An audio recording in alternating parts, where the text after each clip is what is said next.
But I wanted to thank you, though, for doing this interview with me. You're welcome. You're a good boy. It means a lot.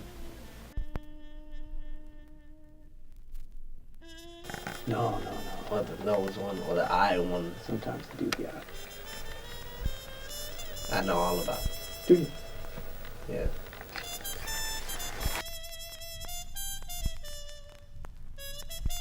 It really touched me.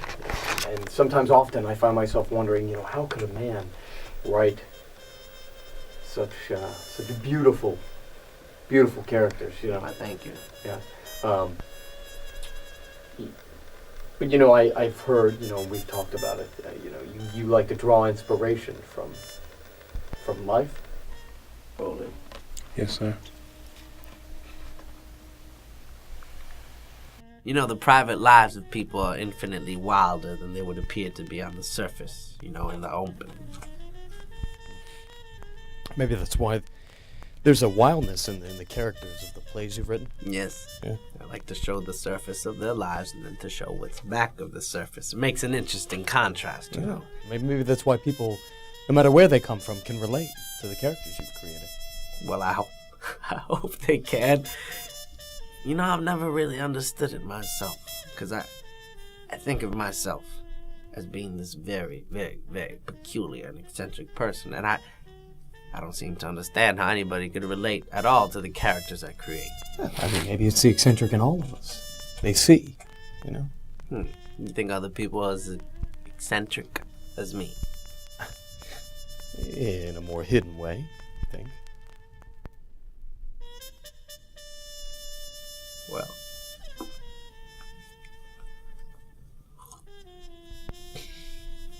Well, that's a relief to hear that.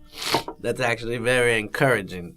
I shall continue with my eccentricity now. Mr. Williamsy, if you were forced to pick your favorite character out of all the plays you've written, who would you choose? I think most people prefer Blanche. But don't you? No, but do you? Who do you prefer? Blanche. Yeah. You know what I feel special about that play? Is that there are no good or bad people in it. Everybody's activated more by misunderstanding. There's a line in the play. Mitch, he says to Blanche, "I thought you were straight." And Blanche replies, "What is straight?"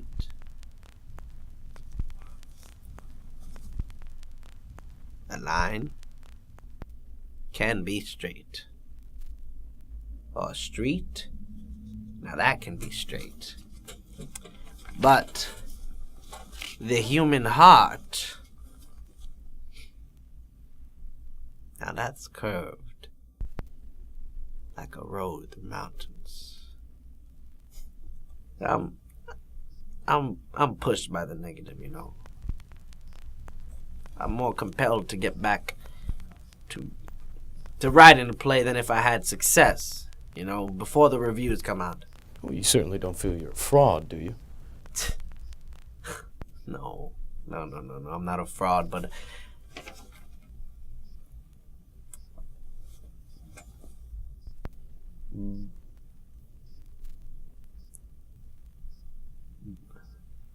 I'm not the kind of a writer that I want to be. But do you consider your body of work to be an important body of work? You see, I'm not the person to answer that question. Important? To me, yes. Because in all of it, it contains things that I felt passionately about. Yeah, but do you feel you're as important as a writer as a Hemingway or a Faulkner? No. You don't? No, certainly not. Why? Why? Well, why should I? In the Glass Menagerie, was the character of Laura patterned after your sister Rose? Well, I think most of my characters are more or less created, you know.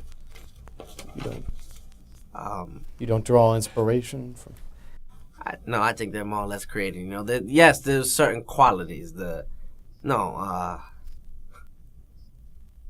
delicacy, the vulnerability. Yes, those qualities. Yes, the fragility. Yes.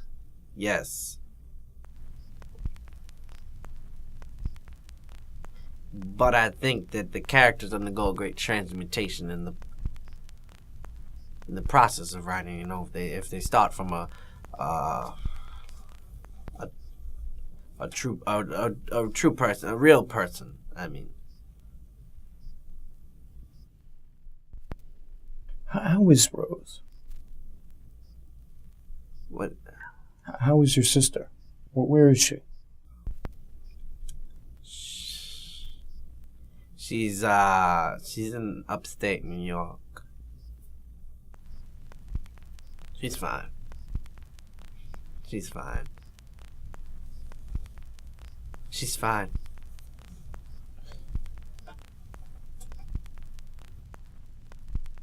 My sister and I, we were unusually close as children.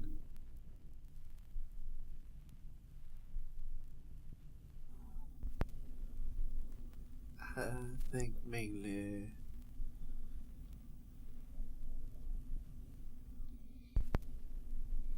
because, you know, at the age of 7, I had this very, very, very bad case of diphtheria, which it made me virtually an invalid. I think my mother made me feel like more of an invalid than I actually was. She put such emphasis on my weakness. She even claimed that I couldn't walk.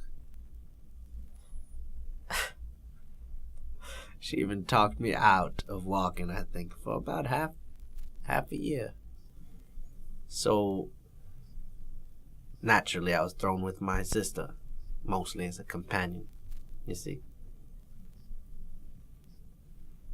So my sister and I, we grew so used to being company for each other that we tended to rely upon each other's companionship rather than seeking friends, you know, outside the household. Mm-hmm. As a child, was Rose a very outgoing, lively person? Yeah, she was very imaginative and lively.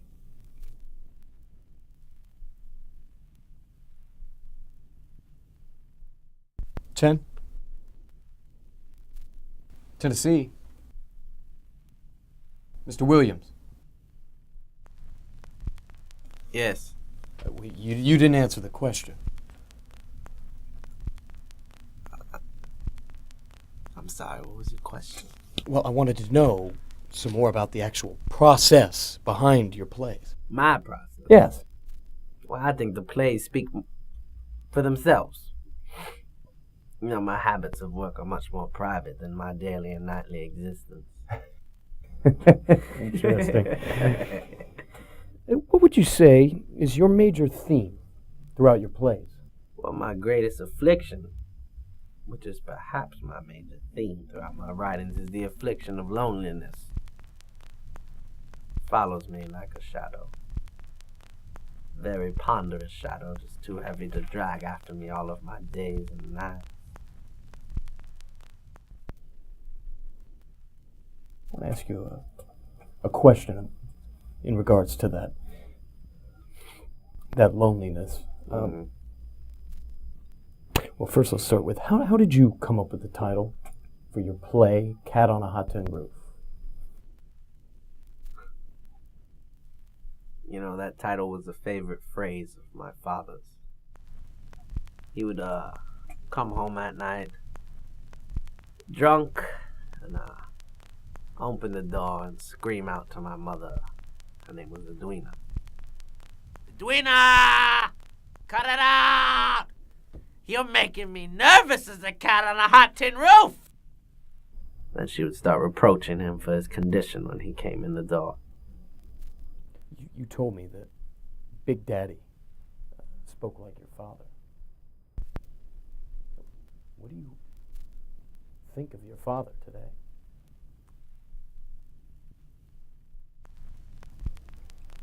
I think I feel a great deal of affection for him now. Yes.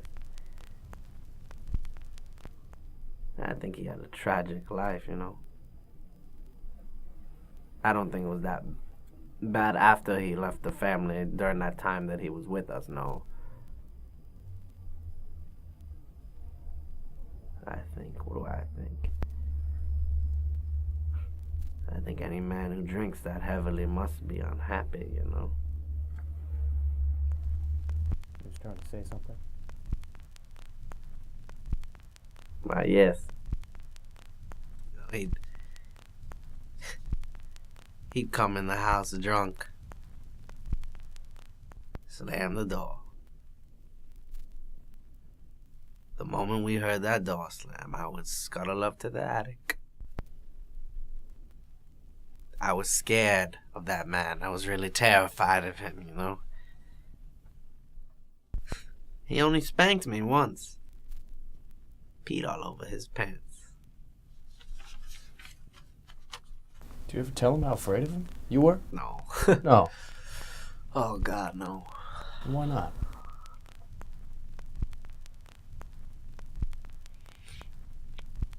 I was scared. You know? He didn't want to hear about my problem. I would, go with my father to work at the International Shoe Company. Go in his car with him, and I would compose one message to deliver to my father, just to break just once that intolerable silence that existed between us, you know. It would, you know, a question about the traffic or the fog.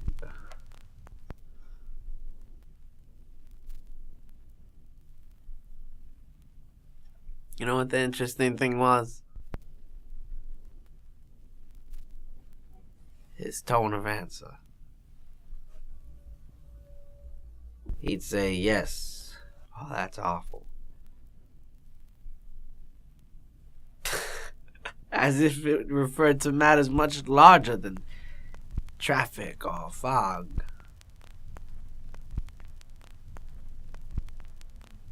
You know, looking back at it now,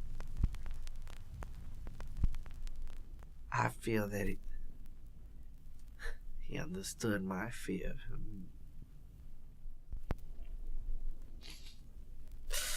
Forgave me for it. And he just wants to break that wall that exists between us, you know. Do you believe in an afterlife, Mr. Williams?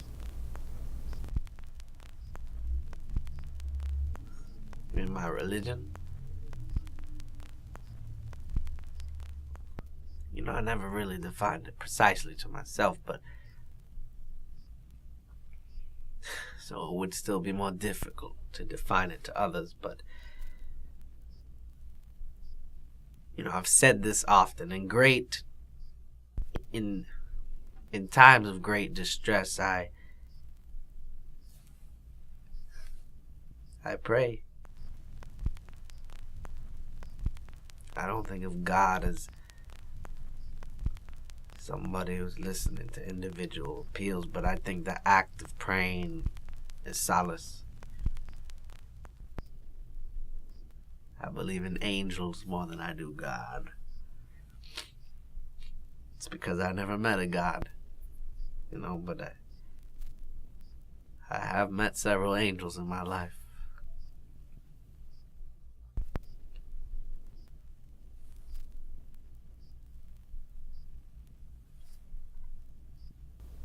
What do you want to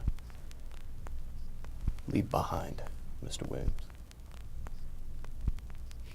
If you could sum it all up,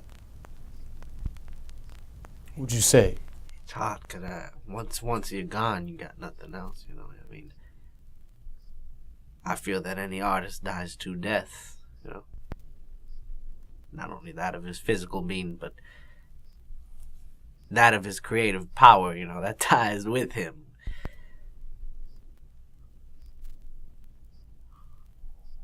You know, how sad a thing for an artist to abandon his art. I think it's much sadder than death, you know.